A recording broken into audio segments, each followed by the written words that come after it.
know EXA very well. We represent at the EU level 21 association of ship owners. We have the pleasure to have today with us a representative of DG Move of the Commission to present the FuelEU Maritime Regulation, as well as some worked example. And this workshop follows two internal EXA webinars we have had over the last year, in which we presented the regulation to you as well. So the presentation will be cut into two parts, a presentation, a short Q&A, a second part of the presentation on worked example, and then Q&A again, so that you have the occasion to ask all the questions you may have. This time we will be recording the presentation made by the Commission, but we will not record the Q&A. So this part will not be shared afterwards, so that you can feel free to ask all your questions as well. So please mute yourself during the meeting and switch off the video unless you are speaking, to ensure that the bandwidth can hold this. And when we come to the Q&A, that's something I will repeat as well. Please introduce yourself and your company, because I think it will be interesting for the Commission to know exactly who is asking the question. So please, Peter, Ricardo, the floor is yours.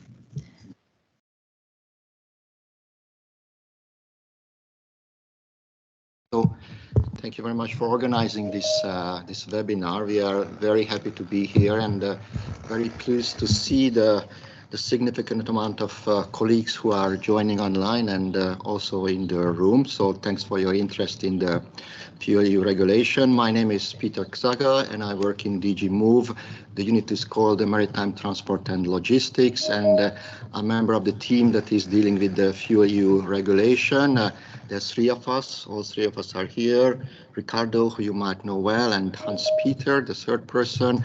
I joined in April, so I was not participating in the negotiations of the FuelEU, but I'm throwing my whole weight into the implementation part. So that's where we are. The three of us are doing the work. So, as Fanny said, two presentations today. First, I will give a general overview about the regulation itself, just the main elements, the main framework, so that everybody starts from an equal basis. You all understand the integrity of this entirety of this regulation, and then Ricardo will do a worked example, kind of a step-by-step process from a viewpoint of the operator, how compliance with this regulation should be done now. So I'm sure you know the basic things about the FuelEU. It was adopted in September this year, and it will come into force.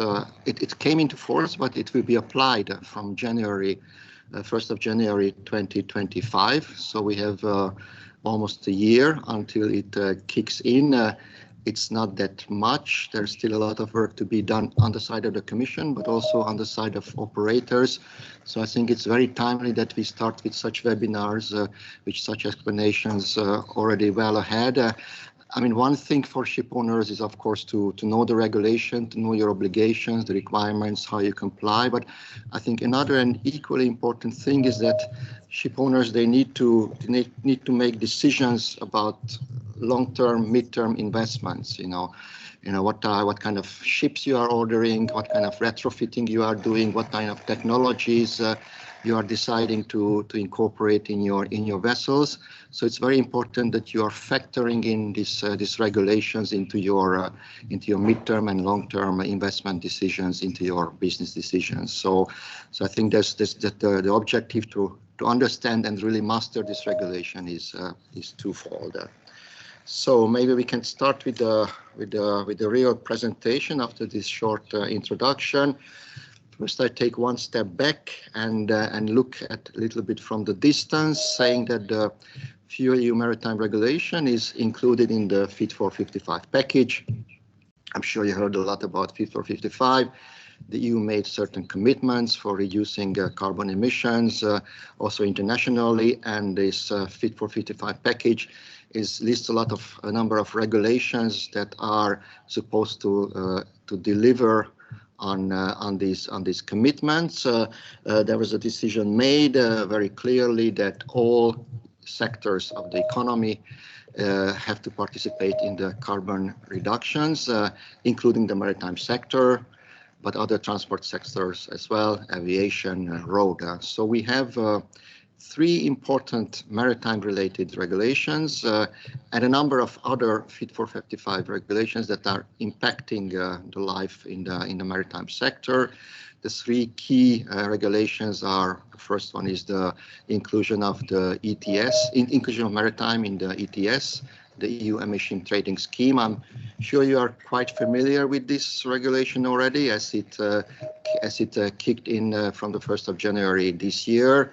So actually the reporting is already needs to be happening. There were a number of webinars that took place in the autumn.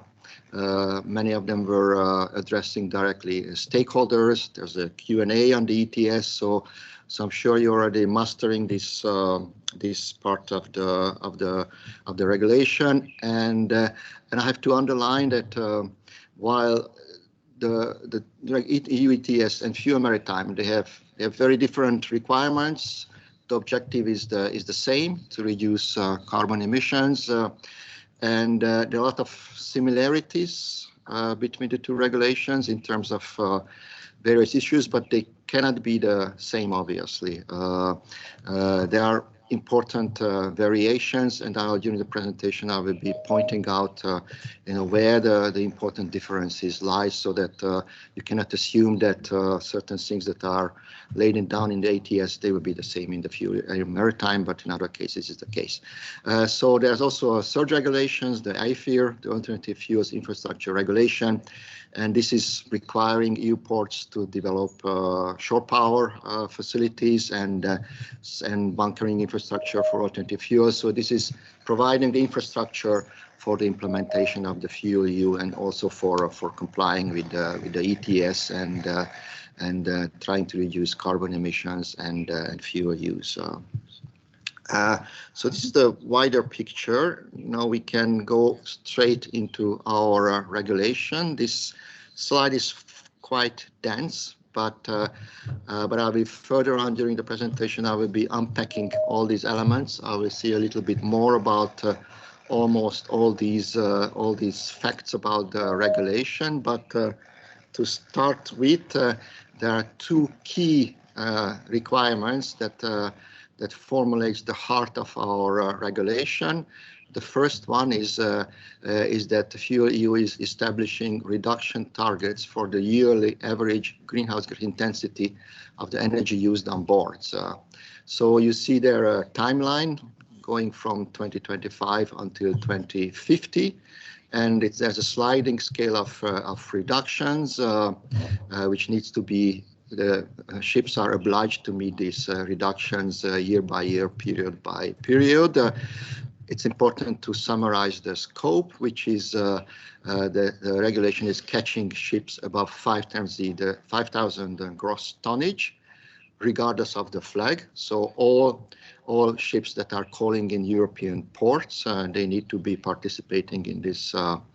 They all fall under this regulation. So there's a level playing field between European ships, European actors, and non-European operators. 100% of the intra-EU traffic is covered, but only 50% of the international traffic. And here already just pointing out one difference between the EU ETS and our regulation is that for international trips, all the alternative and low carbon fuels that are used by the ship, they can be allocated to the 50% of the trip that we are covering. So this is a lighter approach, while in the ETS that's kind of different. They take 100% of the emissions and then they are halving it. It's a different approach, and there have been some debates about the interpretation, but now formally we are established and can confirm our approach. So all the alternative fuels can be allocated to the 50% of the trip that falls under the FuelEU regulation. Another important thing to emphasize is that the FuelEU is technology neutral. There's the obligation to reduce your the intensity of your carbon emissions, and use an increasing proportion of zero and low carbon sustainable fuels. But there's no obligation. We don't prescribe what type of fuels and what type of technologies you need to use. And I will explain a little bit, of course, later on about how the qualification of different type of fuels, how they will be counted towards our targets. There are a number of exemptions in the regulations. They've been obviously put there by the request of various member states, taking into account geographic specificities like serving small islands, connections between island member states that don't have a land border with other European countries like Cyprus and Malta. Outermost regions, they are also treated differently, and then ice class ships and ships navigating in ice, they also have a specific treatment. So, but we believe that all these exemptions, I have a hold on reply. Am I? I'm not sure. Just minimize it. Minimize it. Yeah. Okay. Okay, so it should be fine. Yeah. Okay, but just flag me if there's any problem, and if you don't hear me well, if you don't see me well. Okay. So, but we believe all these exemptions are not undermining the objective of the regulation. Even with these exemptions, we will be able to achieve the carbon reduction targets that we set our mind on, that we committed to. So one core requirement was about the greenhouse gas intensity of the energy used boards, the limits related to this. The second one is an additional requirement for using for zero emission at berth. So ships in ports that are at berth, they have to connect to OPS, onshore power supply facilities, or they should use alternative zero emission technologies. That is compulsory as of 2030 for container and passenger vessels, so not all the vessels. And then, between 30 and 35, and until 35, there are certain exemptions, certain specific rules that I will go a little bit in more detail later on. So these are the two core requirements of the regulation. Other important elements that need to be emphasized is that we are including CO2, methane, and nitrous oxide, and we are working on a full well-to-wake calculation basis, and we believe that this is allowing a fair, just comparison of fuels. There are also some flexibility mechanisms in the regulation. I will explain them later. These are the pooling, the borrowing, and crediting of allowances. There are deterrence penalties for non-compliance, and also there's a very strong connection with the MRV regulations. So the monitoring and the reporting, it's actually happening in the framework of the MRV. So I go down after this general overview slide a little bit deeper in the specific elements. So here you see the reduction targets.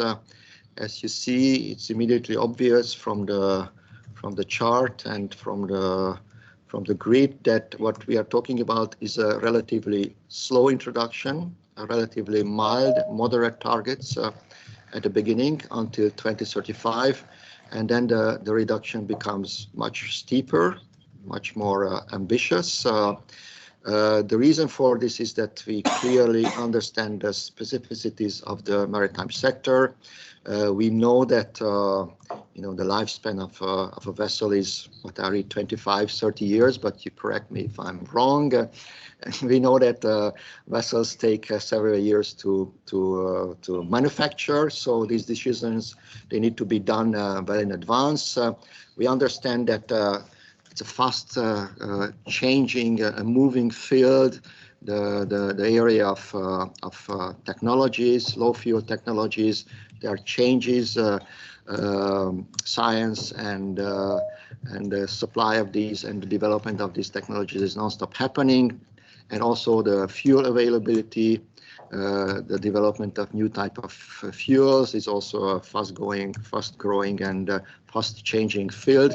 So you want to leave some time for the fuel supply to stabilize and also the price of the alternative fuels to become closer to the fossil fuel prices. So that's why there's the slow introduction. We are using the reference value of 2020 in the MRV fleet data and the fuel mix as per MRV reported fuel consumption. So this is about the reduction targets. This slide is to emphasize that we are taking well-to-wake methodology. So first we look at the well-to-tank, and then we look at the tank-to-wake. Is the whole life cycle of a fuel.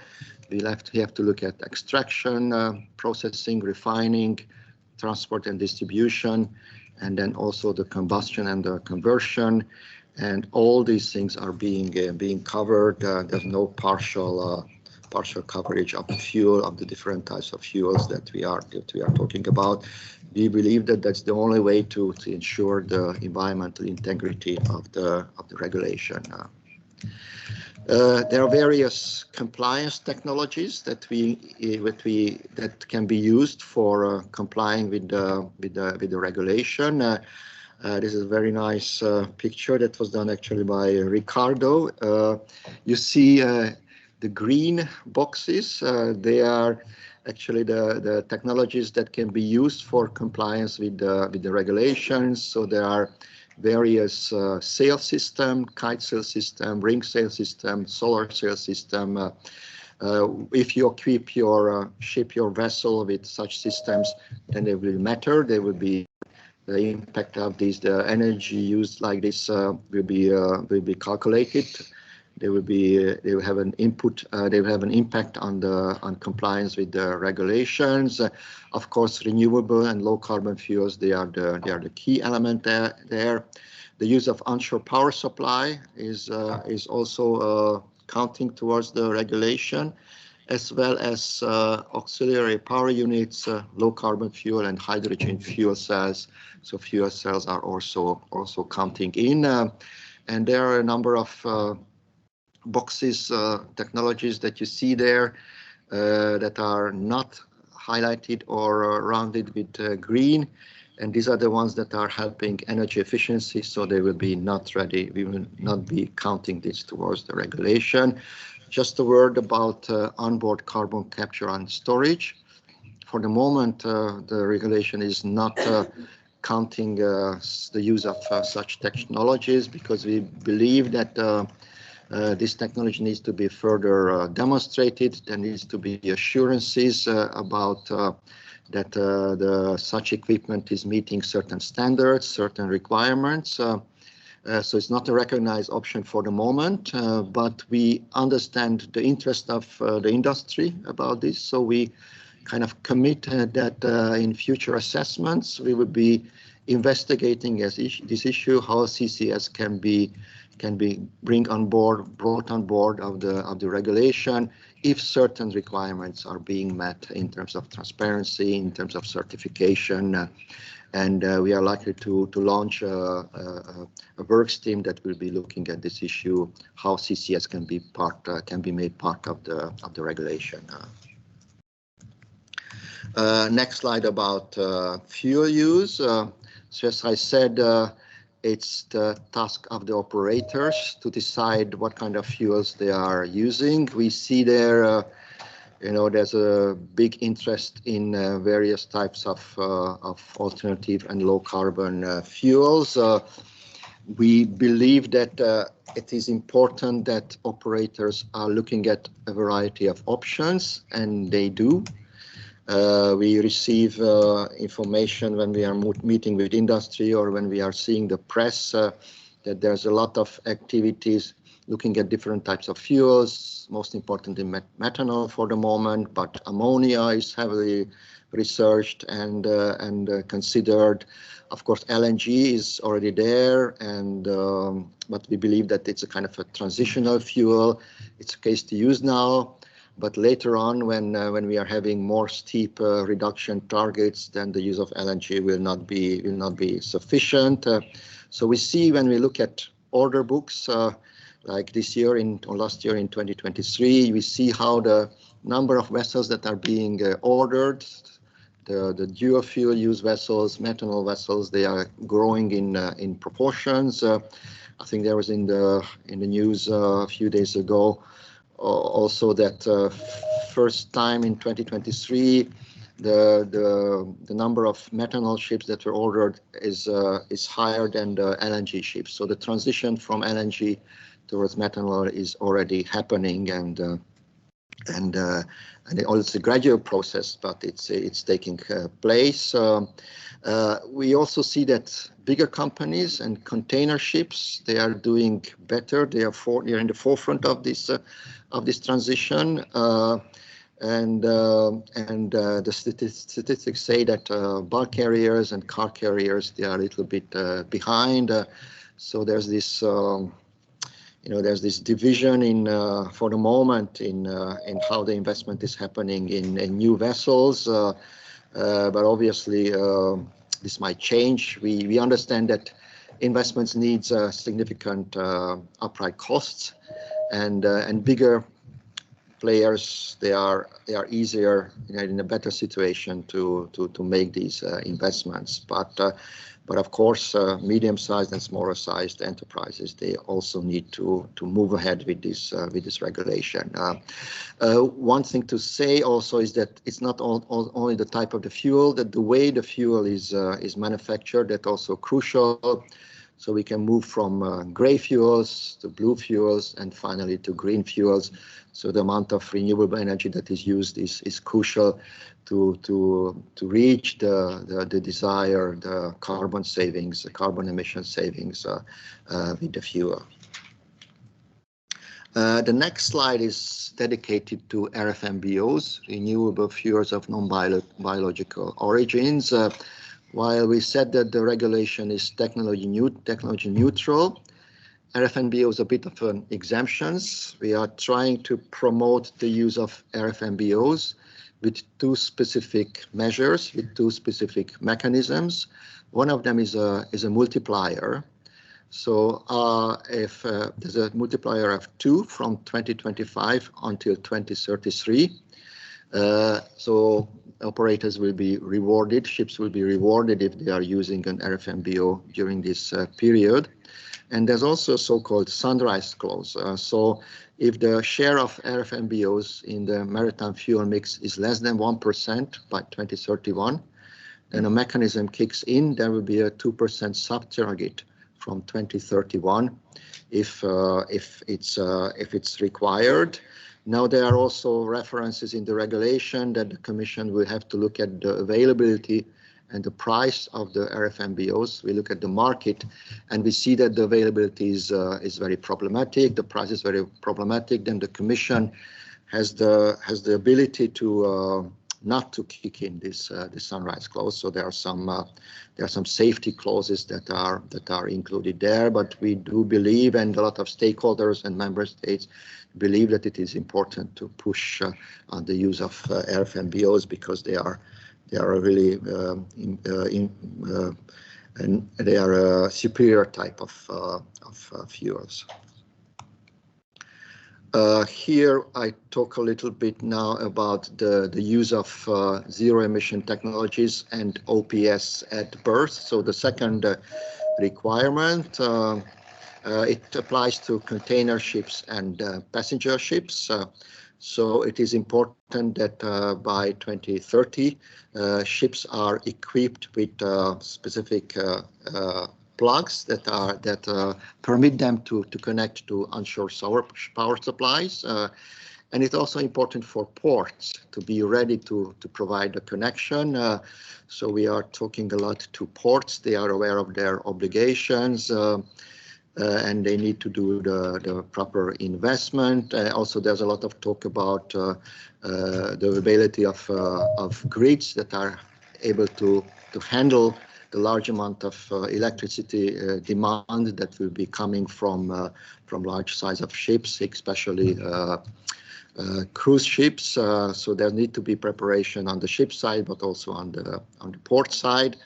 Of course, there are exemptions for the use, and you can see the exemptions listed there. They are quite obvious, I think, all kind of emergency and unusual situations. But beyond this, everybody has to prepare for this requirement. It is important to emphasize that this requirement is not only about carbon emissions, but also about air pollution. It has not just climate change objectives, but also to make sure that people living in ports, the air quality in ports is not impacted so badly by large ships positioned in the port as would have been without these regulations. So one way is to connect to onshore power supply, but the other way is to use zero emission technologies, and the regulation is listing a number of zero emission technologies that is qualifying for this purpose. We shall be doing and implementing regulations that qualifies the criteria what need to be used to place a technology on this list, and also this list, the table, will be updated regularly with new zero emission technologies when we are convinced that these technologies are reliable and they can be checked that they are truly meeting the criteria that we set in place. The next slide is about the eligibility of fuels. So here we talk about a number of different fuel types. You see the clear connections with the RED, with the Renewable Energy Directive. There are specifically references to concrete articles of the RED, Article 29 for the sustainability and the greenhouse gas saving criteria for biofuels. I want to emphasize here one big thing is that no food and feed crop biofuels will be qualifying for this regulation. So if you are using a crop that is based on food and feed crop biofuel, then actually the emission factor for this will be like fossil fuel. So here we want to make sure that land use change impacts, deforestation impacts are not messing with our carbon, with our objectives, and we are not having unintended consequences on land use and on deforestation, on forestation. The RFNBOs and recycled carbon fuels, we are using the threshold from the RED Article 27, and for low carbon synthetic fuels, there's the revised gas directive that is relevant, and fuels not meeting these criteria, they will treat it as fossil fuels. So it is important to meet these requirements laid down in RED in order to be sure that the fuels that you use are counting towards the target with the good emission reduction factors and not going back to the default fossil fuel emissions. Here, I want to talk a little bit about fuel certification, which is a very important cornerstone of the regulations. Obviously, we need reliable certification system, the RED certification, the proof of sustainability for feedstock and production, but also for the whole life cycle of the fuel. It is essential to provide an integrity for the regulation and to provide a level playing field among different fuels. So we will require a fuel certificate to be submitted together with the bunkering documents, and we need to include the greenhouse gas savings for each fuel product supply. And blends need to provide also relevant information on all parts blended. Book and claim will be not possible under the FuelEU because we don't believe that we are ready to look and judge certain schemes and certain procedures that are happening, especially outside Europe. But fuel certification for bunkering outside EU is possible, and here the use of various fuel certification companies are needed. Of course, the big question is fuel availability in different ports. As ships will be using a number of different fuels, it is important that in different ports in the EU, but also outside the EU, they are storing this type of fuel. So we need to make sure that demand and the supply is connected, is meeting not just overall, not just globally, but in a specific port. So when ships arrive and they request a certain type of fuel, then then it's possible to do the bunkering on that type of fuel. And I think fuel producers and ports, they are looking into this issue. They are planning for the future how they can serve this market. We believe that for international shipping, the important paradigm is to move from spot bunkering to fuel supply contracts. So this contract, they will be, planning for years ahead for different ports, what kind of fuel will need to be made available for your ships, for your shipping company.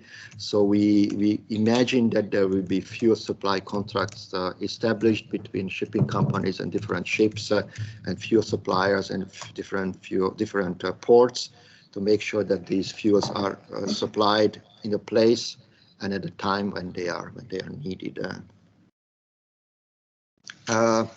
Another important aspect is the flexibility mechanisms. I already mentioned this element. I guess they are especially crucial for small and medium-sized companies or ship owners. So it is possible to create a pool of different ships, and in this pool, in theory, there will be certain ships that are overperforming in terms of the compliance requirements. So there's, let's imagine there's a modern methanol ship that is creating a big percentage of savings, and then you can pool this extremely performing, very sophisticated, over-complying ship with a few darker or less well-performing ships, and the over-compliance of the methanol ships can be used to compensate for the underperformance of the other ships.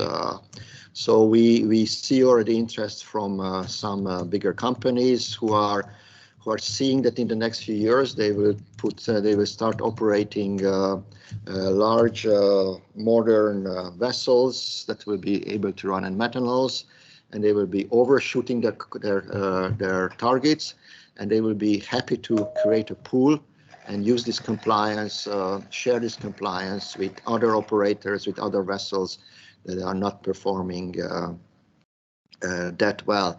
This pooling mechanisms can be applied for the greenhouse gas intensity, but also it can be applied for the RFMBO sub-target in case it comes into force in 2031. So this is something, the pooling mechanism is a good option, is a good flexibility option that should be looked at bigger companies in order to use their investment wisely and take advantage of it, but also for smaller companies who don't have the immediate investment capacity to try to borrow some compliance surplus from other companies, from other ships. Beyond pooling, we also have a banking mechanism. So if a ship on a certain year will be over complying, then this surplus can be moved to another year, so it's not being lost. It can be used for compliance for the next year or for the year ahead. And similarly, but in a reverse way, there's also be a borrowing. If your ship is underperforming on a specific year, then it can borrow from the target for the following year. so it can use it can make this borrowing like you do a bank in a bank. There are some restrictions on this borrowing. You cannot borrow more than 2% of your compliance, and the borrowing cannot happen in more than 2 consecutive years. But these are also easy, making life easy for shipping companies and ship owners to play around with surpluses, with the lack of compliance in certain years. A little bit about the compliance mechanism, the governance. There's a lot of chapters on this in the regulation. Here there's a lot of links with the MRV. We try to make it the reporting and the monitoring as close to the MRV data input as possible. But of course, there's a lot of fuel-specific additional data that has not been collected by MRV so far. So these things, they need to be added to the reporting requirements. EMSA is helping us to develop the connections between the MRV and our regulation, and identifying a new type of data that need to be submitted. That's what we call a monitoring template, and by the 31st of August, on every ship there is need to submit such a monitoring template. The template is being created now through an implementing act that will be ready and published in a few months. And this monitoring template will be a description of the ship and how they are planning to do the monitoring and the reporting of their obligations on the energy use for the purpose of this regulation. And then there will be a FuelEU report that the ships need to submit to the verifier that gives all the relevant data that they collected about their voyages during the year. And then will be a verification report that the verifier will produce in case the FuelEU report is meeting the requirements. And there will be a FuelEU compliance report in case the ship is complying with the regulation. There will be a FuelEU database that is a center platform, an IT database where all the relevant information and compliance activities will be recorded. It is being developed right now by EMSA, but in the next few months there will be an implementing act that will be describing and introducing the database, and it will be up and running by the middle of the year, by September, when the monitoring template will need to be uploaded to this database. It will be associated to the TTIS MRV. There will be a FuelEU module there, and there will be very specific, very concrete explanations how ships need to be registered for the purpose of the ETS and also for purpose of the FuelEU. We believe that it will be a user-friendly explanation and how to do these things. We are also important to define the penalties. I'm not going into these details, though they need to be deterrent financial penalties, so that operators are not relaxed and they are trying to avoid non-compliance. And the allocation of the revenues from penalties, they will go into the budgets of the member states, who are supposed to use it into investment to improve the carbon reduction, the decarbonization of the maritime sectors. There will be extensive reporting and monitoring requirements, but we try to make them as user-friendly, as MRV-based, as much centered in the FuelEU database as possible. There's a review clause in the regulation by 2027 December. We need to do a complete review. So we know that this is something new, this is something never done, and we want to make sure that we are collecting information, concerns, problems from stakeholders, from member states, from regulators, from verifiers, how this regulation is functioning. So, and in 2 years, we want to make a real thorough analysis, looking at operational issues, looking at competitiveness issues, looking at whether the regulation is meeting its objectives, and very importantly, looking at the global picture, what's happening at the IMO, because as you know, our line, this is a European system. We needed to do it because we cannot wait forever on what's happening at the IMO. But if there's an agreement there and we are negotiating towards an agreement, then this system, our EU system, will be revisited, will be made in line and made to fit well to a global system. If the ambition is higher, we are ready to raise our ambition. If the ambition is lower at the MIO, we are not sure that we're going to make a lower ambition, and we do not want to make a lower ambition, that there will be some adjustments that we are deciding after consultations with stakeholders. Also, there are already a number of issues that we can signal that are already on our radar screen that we'll be looking at. One of them is, as I mentioned, the onboard carbon capture and storage. The other one is the black carbon issue, as I said, alignment with the IMO, and also kind of competitiveness issues, the potential evasive behavior of ships to avoid ETS and FuelEU obligations by choosing ports outside Europe, in North Africa, or potentially in the UK. So we are monitoring this very carefully. If happening, carbon leakage, is it happening? Is evasive behavior, rerouting is happening? And if yes, what can we do to avoid such potential negative consequences? So these are a list of issues that we are already looking at, and we'll be talking to stakeholders, how progress should be done on these. This is kind of a compliance timeline, how the compliance year is looking at. So by the 31st of January, the FuelEU report needs to be submitted to the verifier. The report needs to include a number of important data that the shipping company is collecting during the year.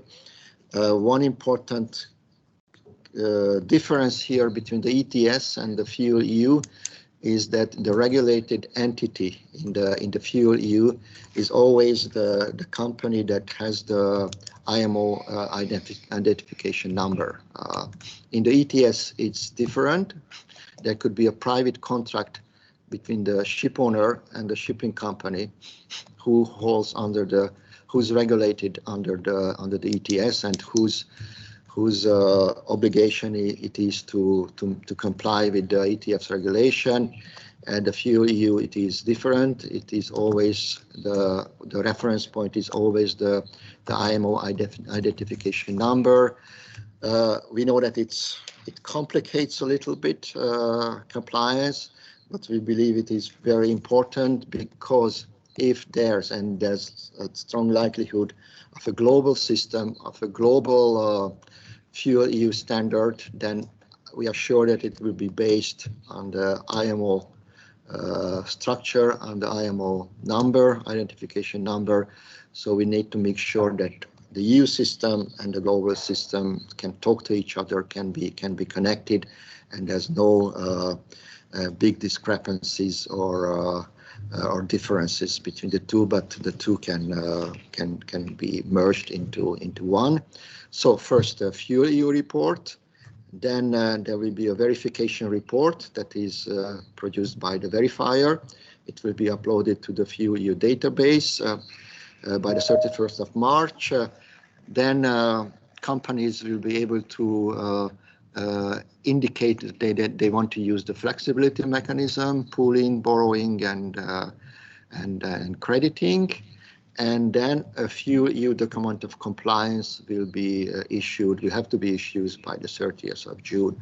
So this is the cycle. This is the timeline of a yearly compliance mechanism. I think this is one of my last slides, if not the last one. So we said that the coming year, 2024, is very important. We need to do a lot of work here in the Commission as well, not just you as operators. The FuelEU is having references to 14 implementing and delegated acts. They are important to make sure that the regulation is functioning well and it's applied, equally and in a coherent manner in different member states. Some of these acts are very urgent. We are working on 4 that been already developed. So we have a draft. Currently, they are in inter-service consultations. And in February, these acts will be put on the Have Your Say platform of the European Commission, where for 4 weeks, anybody can look at them and comment. So this will be the time for you to do the commenting.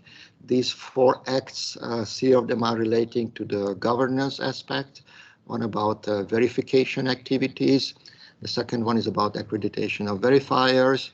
The third one is the monitoring plans, the template for monitoring plans that need to be submitted by August 2024. And the fourth one will be the use of the onshore power supply, the communications and the obligations of the use of OPS. So these are already in a quite advanced state. After the Have Your Say, they will go to the Committee of the Safe Seas, and the member states will vote on them. And after translations, they will be published. So I imagine by mid-spring, as late as by the end of the spring, they will be adopted. Just to flag again that we are working very closely with EMSA in the development of this act and also in the development of the FuelEU database, but also with the European Sustainable Shipping Forum.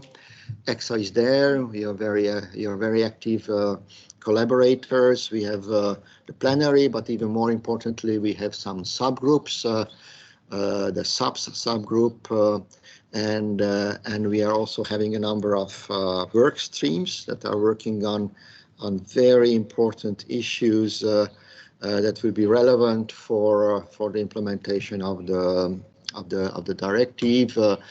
Some of these subgroups are advanced in their work, and some of these deliverables, they will be directly resulting in implementing and delegated acts. But I believe EXA is quite well connected to these work streams, and then you are distributing information about these to your members, to your stakeholders. Also to refer to the Renewable and Low Carbon Fuels Alliance. This is a kind of a stakeholder platform, stakeholder forum with more than 200 members here. The purpose is to try to connect fuel suppliers and those who are using these fuels so that they are talking to each other. They are together, start planning how they're going to work together, how fuels will be supplied. So they are doing monitoring.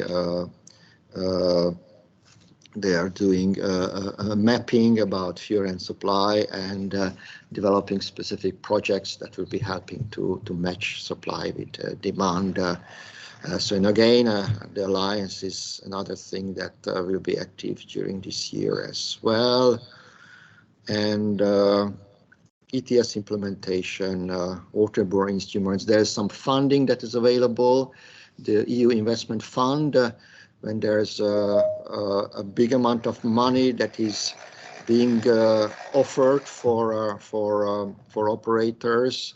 A new call came out in November, and the maritime sector is eligible to apply. The deadline, I think, is in April, and there will be a new call every year. For the moment, there's no specific call for the maritime sector, but I think there's a lot of interest from maritime fuel producers, shipping operators, and also companies who are developing and manufacturing new technologies to apply for funding for their new projects. So there are funding and financing opportunities available there. And I think that was it. I don't know how long did I talk.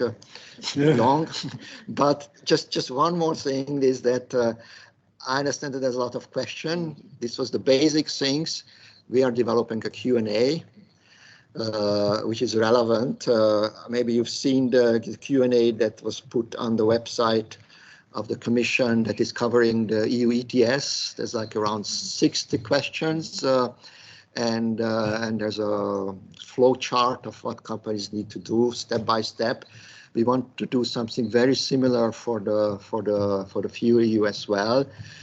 We are already well advanced with this work, and this Q&A will be kind of trying to paraphrase, to translate the heavy legislative text of the regulation in a way that is easier to read, that is more easy to digest and understand for shipping companies, not just who are expert in compliance, but also for operators, for ship owners. So this should be coming. We hope that in a couple of weeks it will be put online, and that's why we are collecting questions that are coming from all kind of stakeholders. So the questions that we are hearing today, they will be also transferred to this Q&A, maybe not in exactly the same format, but in a similar format. So,